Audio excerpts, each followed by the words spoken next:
बच्चों, आज हम वाच्य किसे कहते हैं और वाच्य के कितने भेद होते हैं, इस विषय पर अध्ययन करेंगे।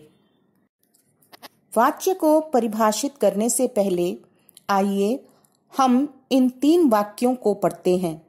पहला वाक्य, किसान फसल उगाता है। दूसरा, छात्रों द्वारा सुलेख लिखा जाता है। और अंतिम, मरीज से उठा नहीं जाता है। इन वाक्यों में क्रिया का विधान अर्थात व्यवहार एक समान नहीं है।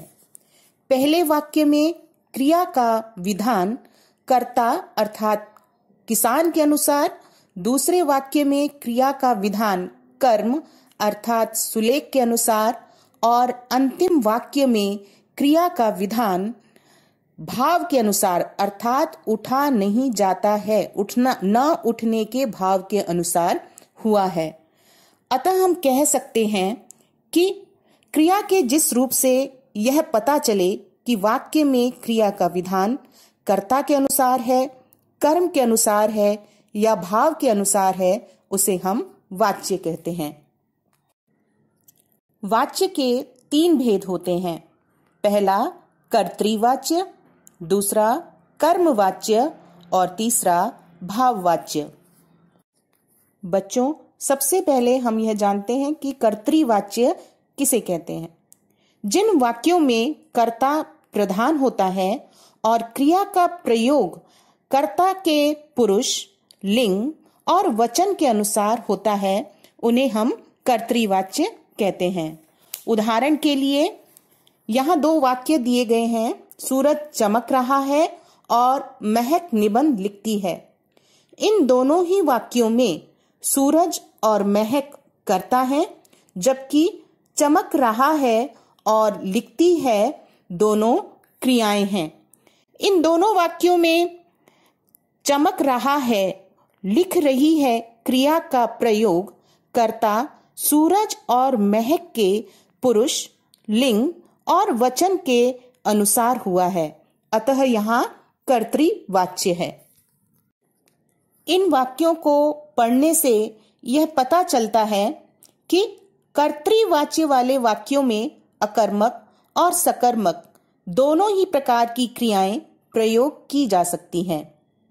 इन वाक्यों में क्रिया का प्रयोग हमेशा कर्ता के अनुरूप किया जाता है। कर्तृवाच्य में कर्ता प्रधान होता है। कर्मवाच्य, जिन वाक्यों में कर्म की प्रधानता होती है और क्रिया का विधान कर्म के पुरुष, लिंग और वचन के अनुसार होता है, उन्हें हम कर्मवाच्य कहते हैं।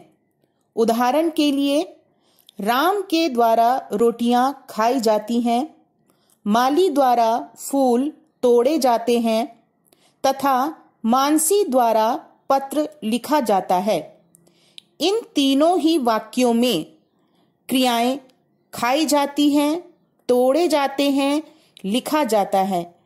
इन क्रियाओं का प्रयोग अपने कर्म, रोटियां, फूल और पत्र के पुरुष, लिंग व वचन के अनुसार हुआ है। अतः ये कर्मवाच्य हैं। इन वाक्यों को पढ़ने से यह पता चलता है कि कर्मवाच्य वाले वाक्यों में केवल सकर्मक क्रिया का ही प्रयोग होता है।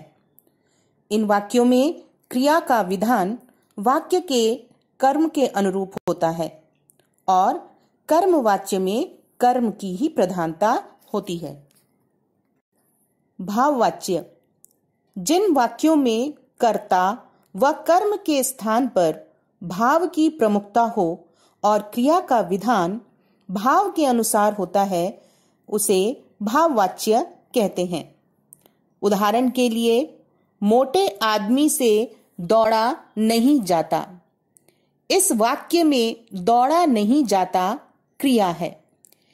इस वाक्य की क्रिया का प्रयोग न दौड़ पाने के भाव के अनुसार अन्य पुरुष, पुल्लिंग तथा एक वचन में हुआ है।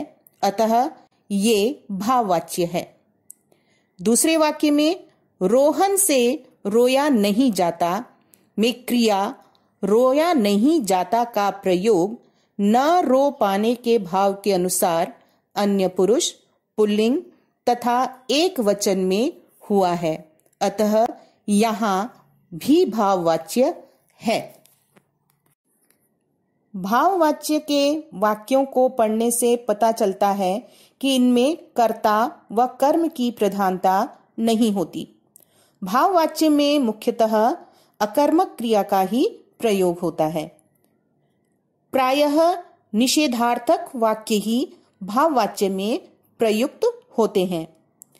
इनमें प्रयुक्त क्रिया एकवचन, अकर्मक, पुल्लिंग तथा अन्य पुरुष होती है।